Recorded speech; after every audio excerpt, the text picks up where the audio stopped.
Roast my idea, logistics service to help brands deliver products faster. All right, let's see. If it has AI on it, I'm deleting it. All right, it does not. All right, so this is from Apart Syllabub 5161. Roast my idea, logistics service to help brands deliver products faster. As quick commerce continues to thrive in India, brands are unable to match similar speeds through their own websites due to limitations on 3PL logistic partners. My bet is that 2DC volumes will continue to grow and make businesses more valuable. Happy to know your thoughts.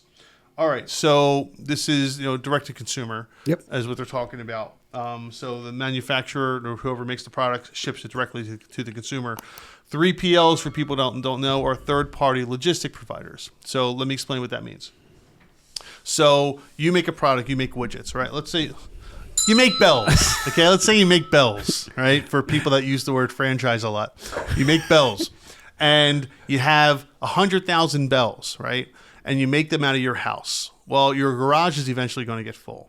Plus, you don't have the resources to ship hundreds of these things at a time to supermarkets or wherever else or whatever stores they're going to go to.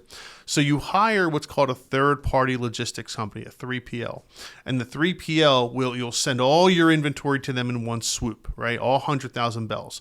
They'll put it into their warehouse. They'll have space for it on their shelves. And the orders, when they come in, will go to the 3PL, and the 3PL will fulfill the order, whether it's one bell or 1,000 bells that they put on a freight truck somewhere, or they'll put the one bell onto the mail or FedEx or whatever it is. They'll handle the orders for you. And you pay for the space, you pay for the shipping service, et cetera, et cetera. But it saves you a lot of time and headache because that's not your business is the bell.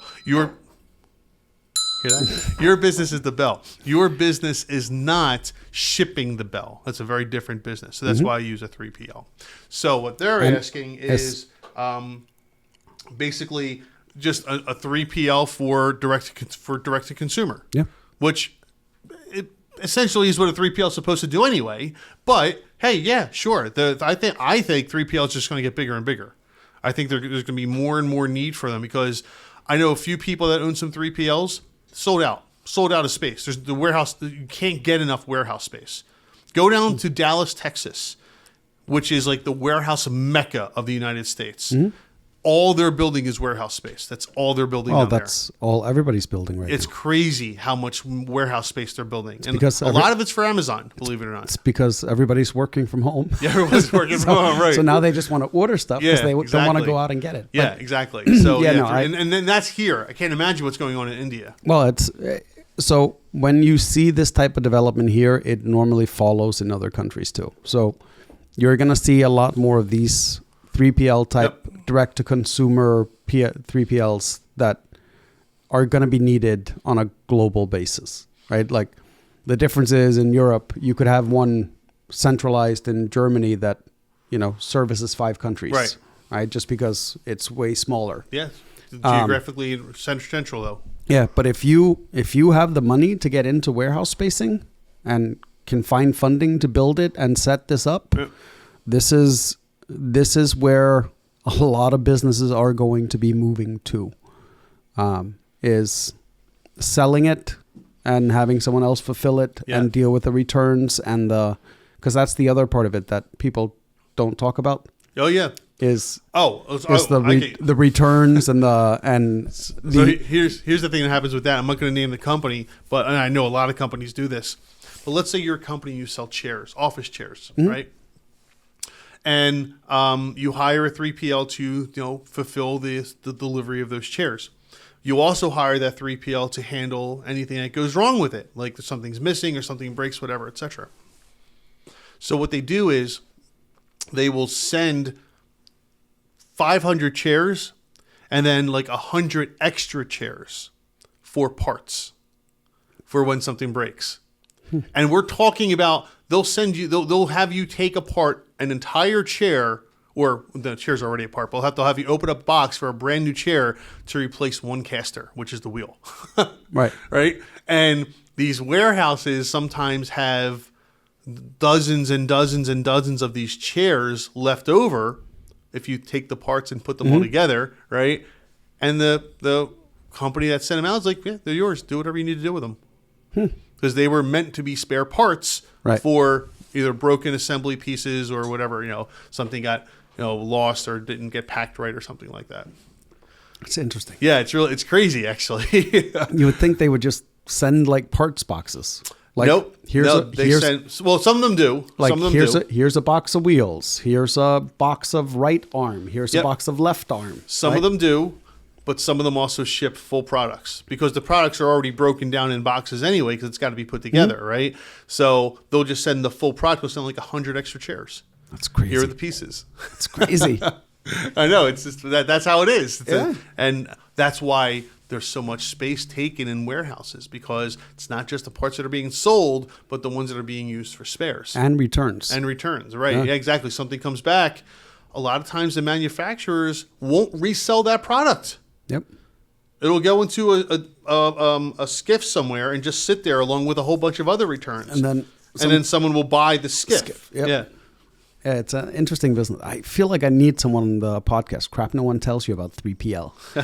I think that's because we have one right up the street here. Yeah. Maybe I'll see if I can find someone there. There you go. Yeah, that'd be a cool. great show. It really would. I know so much about these things. Yeah, I don't think people have any idea what these companies are or what they do. And it's people just know that they're on their phone. They hit buy now, and it shows up at their door 2 days later. Yeah, they don't think about how. The funny thing is, I think Amazon actually works as a 3PL as well. 100%.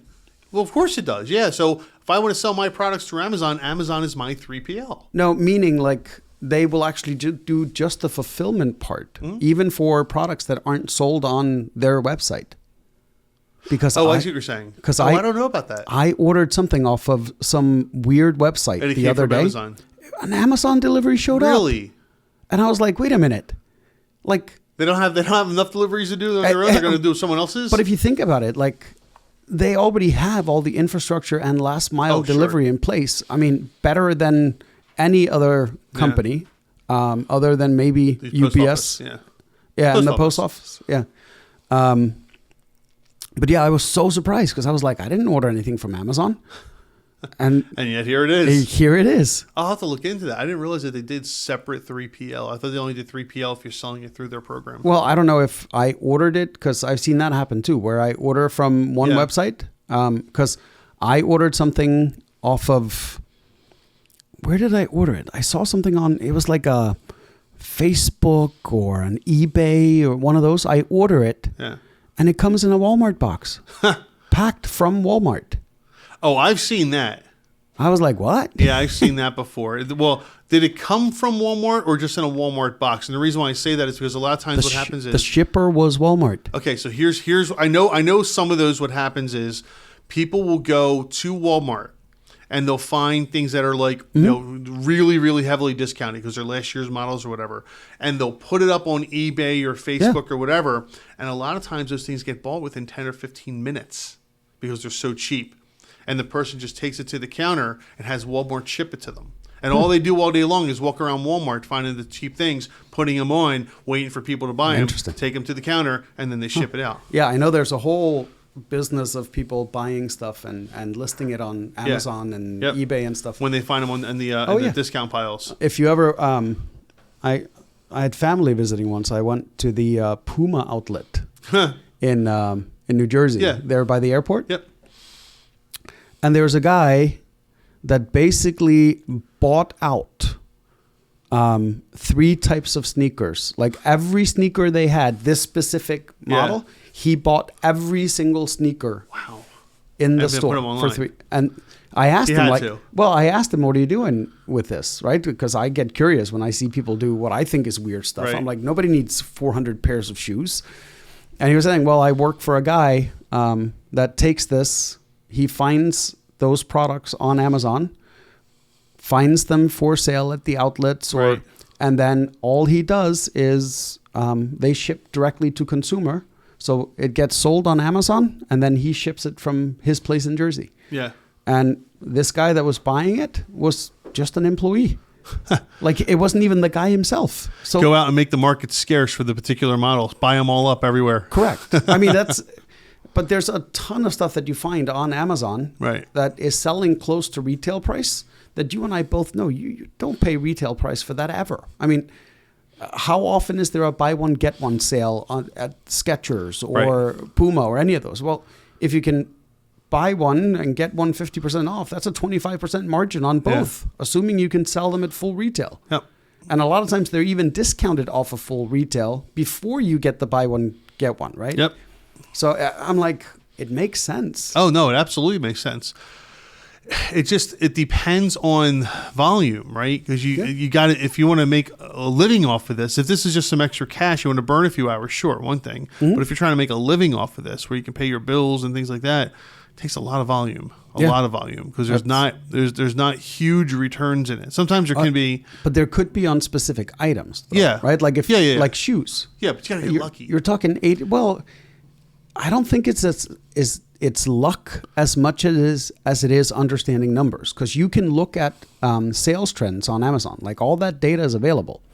Oh, I get it. What I'm saying is there's going to be 5 other people who are doing the same thing. Correct. If you're making good money on a particular type of product, there's already other people out there that are doing it too. And it's a matter of who gets there first. Correct. So it's also about having access to things like the outlets, because not everybody does have a Puma outlet or a Nike outlet or any of that stuff around them, right? But it's just interesting, and why they didn't buy, why just those 3 types. That was the question that I walked away with. Is like, why those? Yeah. Why those 3? Why not that one? Right? Because like I like the other one better, but no, those 3 types. And he's like, that's what the sell. They're the ones that sell. That's what's moving. That's what they can empty out the fastest. Years ago, remember when Wii was like really popular, right? About 10, 15 years ago. Oh, the Microsoft Wii. Yeah. Yeah. Not Microsoft. The Nintendo Wii. So we went to, my wife and I went to BJ's, and they just happened to bring them out. Like right there at the moment we walked in BJ's, they brought them out. There were like 50 of them, and we grabbed one, right? Mm-hmm. And they were gone in like 2 minutes. Had we walked in a little bit earlier or later, we wouldn't have gotten it. And we bought it because we already had one. But I remember my aunt saying she wanted one for her kids. So we're like, hey, we'll grab it and we'll give it to her. She can give us the money for it. So the next day, I call my aunt up. I'm like, hey, we got it. She's, oh, I found one too. Thank you. All right, no problem. So we took it back to BJ's. I didn't have it in a bag right now because it's BJ's. You don't have a bag. People saw us walking in with it. And followed you? We had like 20 people behind us following us. Are you returning that? Can I give you money for it right now? And like we returned it. And it was like a fight at the counter to get it. Because at the time, it was impossible to get any. Right. Well, it's kind of the same thing here. It's like if you find those items, especially around this time of year, right? The holiday season, or the Tickle Me Elmos, right? Remember those? Right? Oh, yeah. So if you find that item that's really difficult to get your hands on, and somehow you manage to get it, you could, have Amazon sell it or whoever. You'll make a good bit of money off it. Oh, yeah. There's another guy that I talked to a few years ago.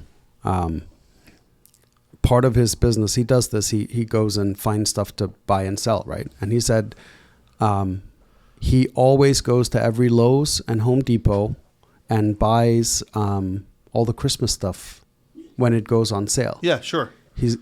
I didn't realize that there is a Christmas market all year. Oh yeah. Yeah, there are stores that are Christmas stores all year long. I know. All year long. That's all they sell is Christmas stuff. He's like, those are some of my biggest moneymakers. They sell them 75% off. Yeah. The department stores are like, they don't want to hold on to it. No. So they basically give it away. Yep. And he's like, I'm making 70% margins on Christmas items. Yeah. And I'm like, that's crazy. Yeah. Because the store arbitrarily will buy it for $5, sell it to you for $20. Yep. And you'll buy it because, hey, we need it now. It's Christmas time. But then the day after Christmas, they're selling it for $6. Oh, yeah. Because no one wants to buy it anymore. So I do this a lot. I go into, at the end of the year, end of season, if I go into Home Depot or Lowe's or any of that stuff and I see something and I know it's towards the end of the season. Yeah. And I see something that I like, I will negotiate the price on it. At the store? Yeah. I've never done that. You've never done that? I've never negotiated a price at the store. I always look at it and say, okay, it's $10.99. It's $10.99. Oh, yeah, no. So really? So I saw this. Who do you negotiate with? Not the person at the counter. No. So in a Home Depot, there's a department manager. Oh, sure. Okay. The department manager is actually allowed to lower the price Is if they want that to. right? Is that retail in general, or just as far as you know, Home Depot? I don't think it's every retail. Okay. But yeah, most Is places. cool. That's great to know. Most places are allowed to give you a discount. Like it's written in their, training that they are allowed to do it. That's interesting. Because I know what the margins are on most things at Home Depot, right? Right. Like, because having been in retail previously, like we know they don't take items in unless they have a certain margin on them. Right. But yeah, there was this outdoor set that I saw, and it was the last one. It was assembled, and it was the end of the season, and it's the end of the season. Okay, I got you. Yeah, open box stuff. I always argue. I can negotiate that. So I even negotiated. I will negotiate non-open box stuff. So like if they only have one set left in a box, you can negotiate the price on that. At the end of the season, though, they will not do it at the beginning of the season. But at the end of the season, you can negotiate down prices for seasonal items. I heard something about if you look at the actual price of the product based on the last two digits of the cents, you get like the 66 cents or 24 cents or whatever, you can find out when that item is going to go on sale. It's the barcode.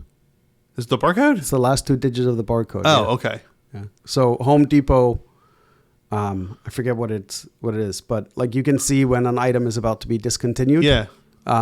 Because of the barcodes. Okay, and then that means it's probably going to drop in price pretty significantly over the next month or so. I believe it was the barcodes when. There's something about that. Yeah, people can Google this one. Because whenever you go in there, you see the ones with the yellow stickers because they're discontinued items. Correct. They always end. I think it's 88 cents. They always end in 88 cents. It could be, yeah. So I forget. It's been a while since I've seen that. But anyway, so roast my idea. No, you'll need to roast it. I think it's cool. Yeah. 3PLs are already huge here. I don't know what it's like in India, but I have to imagine, like you said, it's going to get even bigger over there too. They're exploding over this side of the world, so they're probably just going to be just as good over there. So good luck to you over there. I would absolutely get involved in a 3PL. It's all about the space. Oh, yeah. The good thing about 3PLs is location doesn't really matter as much. Not as much. Right? Because you're shipping it anyways. No, yeah. If a truck has to drive another 2 miles, they could care less where it is. Right? So, all right, let's see what else we got. Remember that if you have questions or comments, please drop them below and we will prioritize actually answering the questions on these videos.